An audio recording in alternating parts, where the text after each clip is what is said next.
everyone. I'm Stephen Goldberg of Optimus Performance, bringing you practical tips and ideas on leadership, team development, and employee performance in the workplace. And I'm very pleased to have with me as a guest, Bill Berman. Did I get that right, Bill? You got that right. Thanks. Good to be here.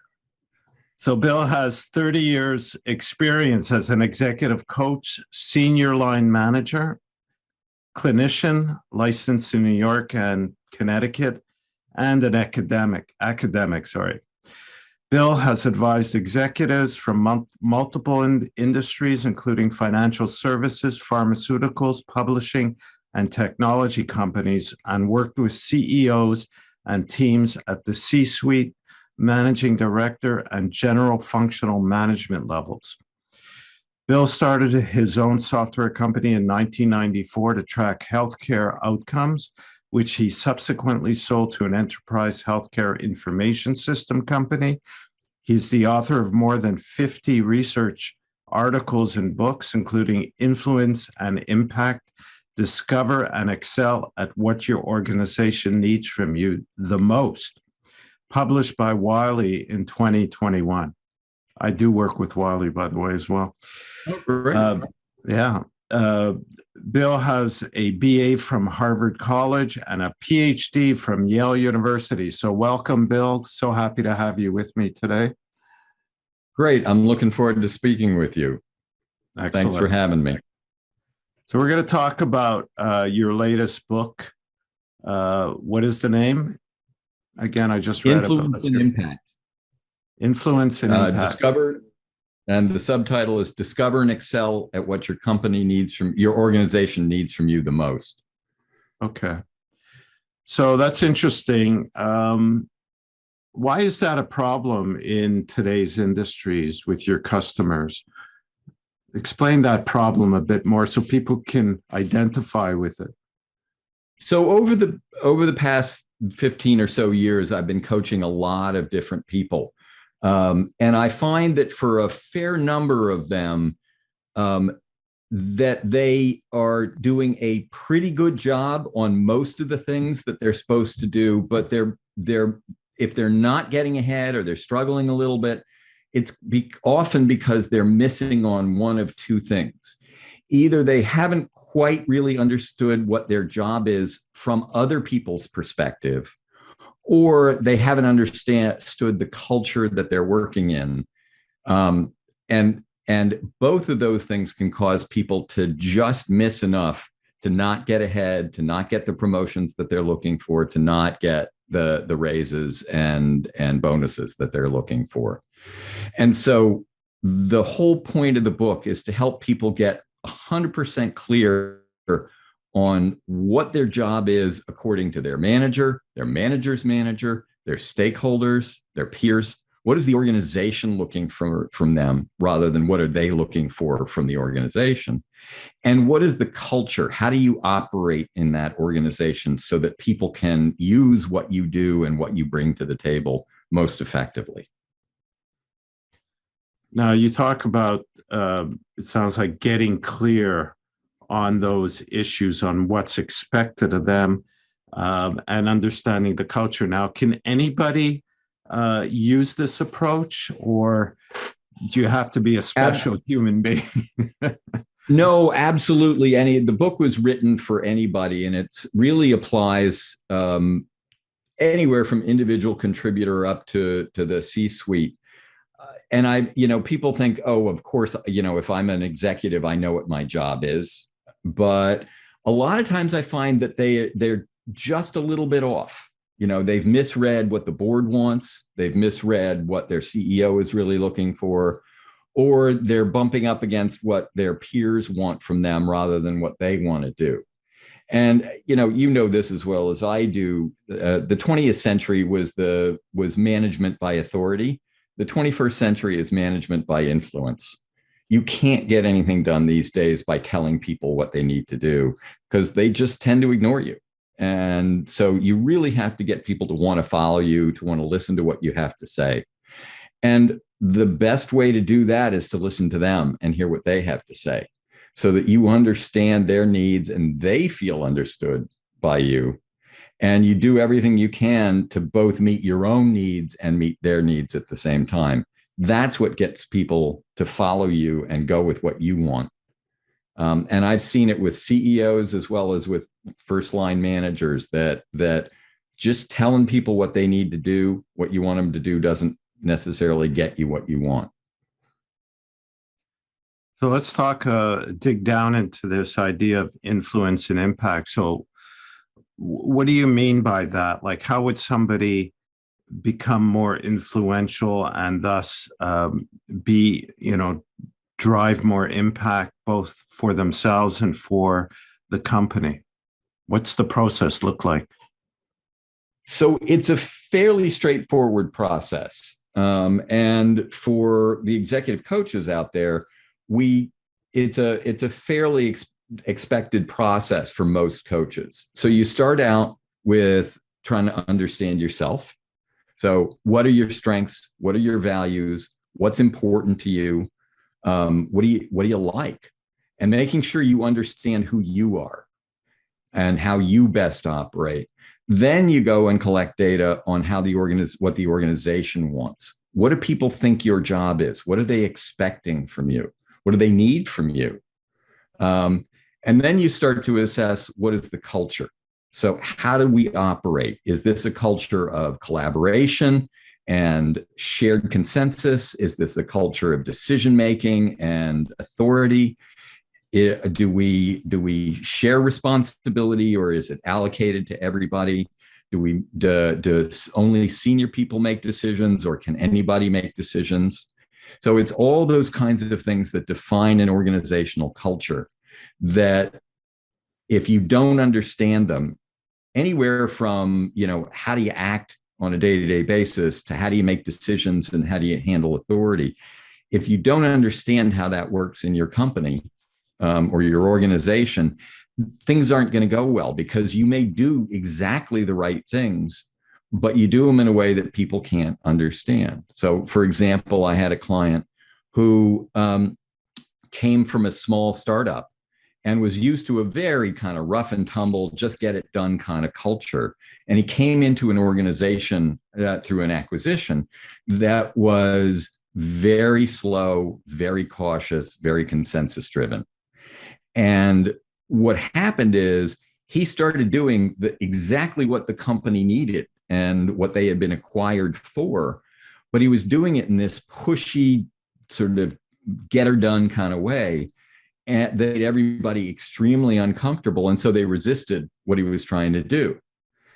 And to the point that he was really struggling in the organization. And when they brought me in to work with him, I had him stop, take a deep breath, and start to build consensus around what he wanted, and influence people and talk to people and listen to what their needs were and listen to what their doubts were and let them question and challenge. And once he started doing that, they didn't feel like he was forcing it on them. And so he was able to get done what he wanted to get done. It took a little more time, but it was way more successful. Now, that's an interesting little story and, I guess, case study or example. And I just want to examine that from this perspective of your process, because the first step you said is to know yourself, know your strengths, know your weaknesses. Now, sometimes people with that type of forceful behavior could be natural to them. Some people are more the go-getters that get things done. They don't particularly care that much about how people feel. They just, we gotta, move forward. We gotta get things happening here. And they have a hard time usually listening to people. So, and maybe they fit with that previous culture better because it aligned with their inborn personality type. And what do you do in the cases where, somebody like this who's got a strong personality and then gets a job in an organization? Maybe they think they're getting a better job and a better pay, whatever, but they struggle with the different culture. So can everybody adapt to that. My phone's ringing in the background there. To that type of shift? Like, how do you make Absolutely that happen? not. It's so there's chapter 6 in our book is pivot point. Do you still want this job? So after you've learned about yourself and been clear about who you are, and you've learned about the organization and what it expects of you, both from a performance standpoint and a culture standpoint, the question is, do those two things meld? And, they don't have to meld perfectly, but the real question is, can I change enough so that I can work within that organization and meet their needs? And you have to do a careful thought, self-assessment of that and say, is this the right place for me? And if it is the right place for me and it is the right job for me, then what do I need to change so that it works 100% for me? If it's not, maybe I like the company, and so I look for a job that's a better fit. Or maybe I decide this isn't the right place for me, and I go look for another job that's a better fit. Like for that gentleman, he could have said to me, I don't want to be that way. That's not who I am. I'm not gonna spend weeks and months getting something done. If I can't get it done, I'm going to go somewhere else. And that's a fair decision. But what I see happen is that people will spend months or sometimes even years struggling to get the organization to collaborate with them rather than getting them to collaborate with the organization. So they keep trying to get the organization to change. And the one thing we know beyond the shadow of a doubt is that culture is very hard to change. And so if you're trying to change an organizational culture, unless you're very senior in that organization, that's going to be a real struggle. And you might want to think about doing something different instead. And we have a whole book that talks about that. Right. Yeah, no, it takes, I think, years and years to change a culture. And most companies aren't very successful at doing that because there's so much so much that's behind building a specific culture, so much attitudes and behaviors, right? That's probably something you're more familiar with me, because I've never really tried to change a culture. I tried to just change the thought process and educating the business owner so that they could, over time, change their style, and that in itself can forge a shift in the culture of the company. Absolutely. The culture comes from the top down. So you're doing exactly the right thing. So when you help people, let's go back to the first step in the process, the know yourself. How do you help people take inventory and go through that process of knowing yourself?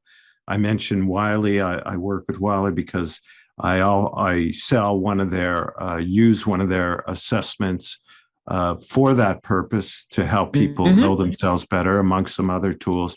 So what is what's in your toolbox? I'm interested in finding out. So when I'm doing it, I use a couple of different personality assessments. Okay. We probably use one of the same ones. But there's some that, like one called the Hogan, which you can't take on your own, but you can take with a coach. The most important thing I do is probably a 360, which is talking to other people about, what do you see as my strengths? Where do you see that I really excel? Where do you think I could do a better job? So understanding yourself from other people's point of view is incredibly useful. And you can ask people those questions. Most people, sometimes they're not going to tell you, but a lot of people will tell you. And if you're married, you can ask your spouse, because they'll tell you exactly what's wrong with you. But how objective is that? I don't know. They're pretty good. Hear it, right? One of the questions I often ask somebody is, if I spoke to your spouse, what would they tell me about you? What are you great at, and what's your weakness? And 8 out of 10 times they're really on target. I think people and spouses know their partners. So I think that's really important. There are lots of assessments you can do online. There are values tools in the book that you can use to help you clarify sort of what's really important to you. And just thinking about what do you like. There's also a culture map piece in the book. It's a worksheet that you can look at, and you can use that to think about what matters to you in a culture. You know, how collaborative do you want it to be? How autonomous do you want it to be? How perfectionistic versus, you know, rapid fire do you want it to be? So all those things are really important to know about yourself as well as the organization. Okay, so let's say people go through that process, whatever tools they use to gain more self-insight, understanding of themselves, their strength, their weaknesses, perhaps their preferred style of management or leadership. How then do you get clarity on what is expected of you? Because that was the other part that you mentioned. You know, besides the culture, understanding the culture of the organization, what about because that's something I, you know, talk about a lot is clarification of you know, the expectation, because you may be hired for a specific job, and go in there with a mindset of what you're going to be doing, maybe something that you've been wanting to do, and here you see an opportunity, but there's a disconnect with what the actual deliverables are expected of you. So how do you get that clarity? So most people, I can't tell you how many people I've talked to over the years who they take a job, and even they just, when they get there, that job changes. Or, you know, they've taken a job and 6 months later they have a new manager. Well, every time your manager changes, your job changes. Every time your organization reorganizes, your job changes. Even if your title is exactly the same thing, your job has changed, because what your manager wants, what your peers want, those are always different. And you have to understand those. So you start out by, there are two things you do. First thing you do is you ask. Ask them what they're looking for. Ask them what they want from you. Ask them how you want them, they want you to communicate with them. Ask them what do they need? What are they relying on you for? And you'll get some good data and you'll get some not so good data.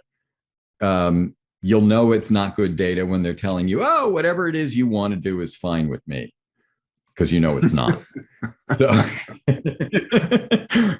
So the second thing you do is you observe people. You watch what they do. You watch their behavior and use that to infer what they're looking for. We have a case in the book where I had a senior manager who, he had a whole business that he was responsible for. And his boss, he was getting more and more frustrated by his boss because he wanted to talk about all kinds of operational things and customer things. And the only thing the boss was interested in was sales. And at first he didn't realize it. He thought the boss was just disinterested and was superficial, and he was very judgmental about it. But when we watched the boss's behavior and said, what does he ask you about? He said, he only asked me about sales. And I said, so stop telling him about the things you want to talk about and tell him about sales and make him know what. I said, don't ignore those things. You got to focus on them. But for him, talk to him about his revenues and his bookings, because that's what he really cares about. And once he started doing that, it didn't change his view that this was the wrong approach, but his boss was much more engaged. He was much more attentive, and he was much more helpful around those particular things. So and P.S. 6 months later, the boss was gone because he wasn't paying attention to things like investments and CapEx and operations. So, you know, my client happened to be right, but that didn't matter when he was working with his boss. The job part of his job was to make sure that the boss had the information he needed and wanted about sales. It's as simple as that. So what about a situation where let's say a leader, director of a company wants you to help them solve an issue with somebody, a manager that reports to them. And the issue, of course, there's maybe a lack of clear insight or clear mutual understanding of those expectations. One is blaming the other. How do you go about reconciling that? That happens often, I think, in companies. Well, yes, it does. And I think part of the problem is that people have sometimes confuse businesses as democracies, and that everybody gets an equal opinion about what it is. It's not. The management has decided on the organizational strategy, which cascades down to the business unit strategy, which cascades down to whatever the function is or the team is that you're working on. So you don't always get to define what the job is. You can argue about it, you can discuss it, but at the end of the day, the person who has the authority, who's responsible, is the person who's going to decide that. Now, you may choose not to pay attention to that. I know lots of employees who have said, my boss wants me to do A, B, and C, but I really only want to do A, B, and I'm going to ignore C and not do C. You can make that choice.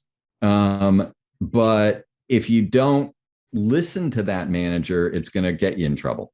And you're going to get dunned for not doing C when the time comes. So it's, part of it is, and I mean, this as well as I do, sometimes people are in the wrong job and they don't admit it. And as a manager, you have to tell them they're in the wrong job. And that's always a tough conversation, but sometimes it's the right thing to do, both for you and for the individual. Yeah, and I think that's extremely common where people learn a skill either out of necessity, they need a job, but they haven't gone back to step one, like you say, and really looked at not only what am I good at, what do I enjoy doing, and what is there in the market that I can capitalize on my strengths, on my talents, and my skills. I mean, I just recently did a few videos on finding your ideal job, and it starts with that self-reflection. Absolutely. And you end up in the workplace with a lot of people that can do the job to a certain degree, but will never really find that, hit that home run or be that top performer because, it's not as motivating as they'd like it to be. Maybe they're not growing in the job. It's not totally fit for them. And it's really tough for a lot of people to just say, well, I'm going to, find a way to do what I really want to do in life. Because it's so risky, right? Absolutely. And some people, listen, I understand some people don't have the same flexibility that I was fortunate enough to have. Some people do feel stuck in a job. But even if that's the case, the better you can understand what your manager is looking for and what the organization is looking for and meet those needs, the less unpleasant that job's going to be. Unless, of course, they're asking you to do things that are inappropriate or unethical. But right. And then you really do need to do something about it. But yeah, well, we see that shift happening a lot more as we've come through the COVID era, and people were stepping away from their work and questioning what they'd really like to do. Now the hybrid models become popular, so people have found that they were better able to balance life work in a lot of situations, working from home. And just also the job opportunities are so abundant now if you've developed the right skill set. So it's made it difficult for employers to hold on to some employees and to also attract new ones. Just to talk about for a little bit, how does this process work for small business startups, very small businesses? Is it the same thing, or is, because we seem to think that this is for large companies, but No, I basically think you're it works talking the about same. principles, aren't you?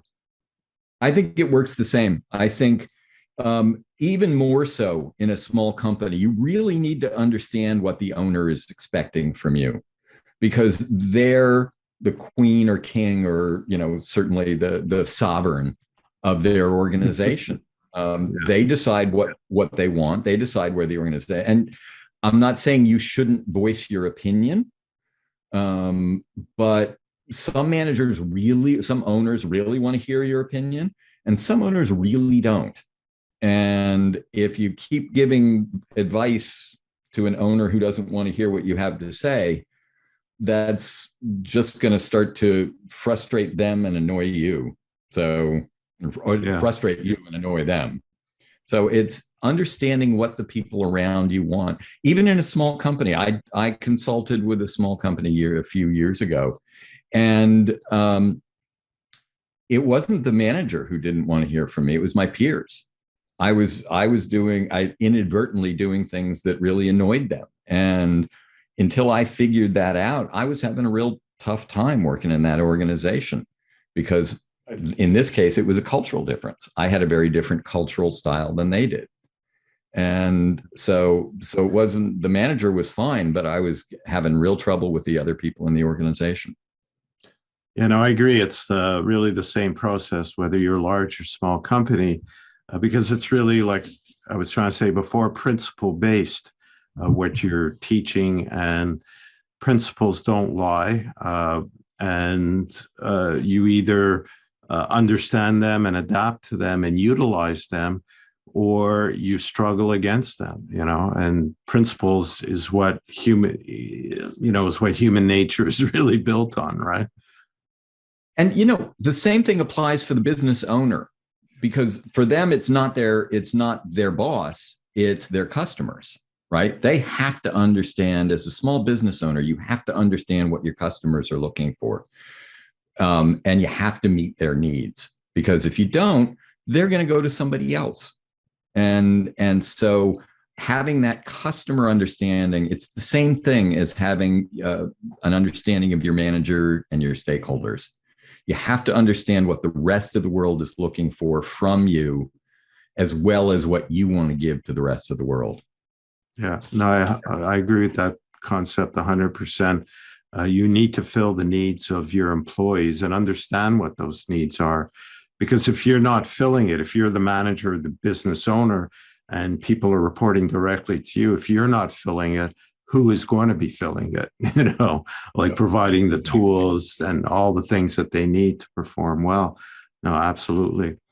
So, is there one valuable free action that the audience can implement that will help them solve their issue with having more influence and impact that will benefit them and their organization? Yes. Everybody has the capacity for empathy, for putting themselves in other people's shoes and seeing the world through those, from that viewpoint. And I think if all you have to do is exercise that empathy, and you will get a sense of what those other people are looking for from you, whether it's your customers, your managers, or your employees. So understanding the other person's perspective and appreciating that and showing them that you're listening and understanding. Exactly. So kind of like I always say, combine empathy with active listening. So there's a communication going on as well, Now, Absolutely. Don't just nod your head, but verbalize it. Exactly right. What's the one question that I should have asked you that would give great value to our audience that I may not have asked you? Is there one question that? Yes. What's the most important key to successful leadership? You want to know the answer? Yeah. Are you asking me to take a shot at it? You could, but you said, what's the question you should have asked me. So Yeah. Okay. So what's the answer?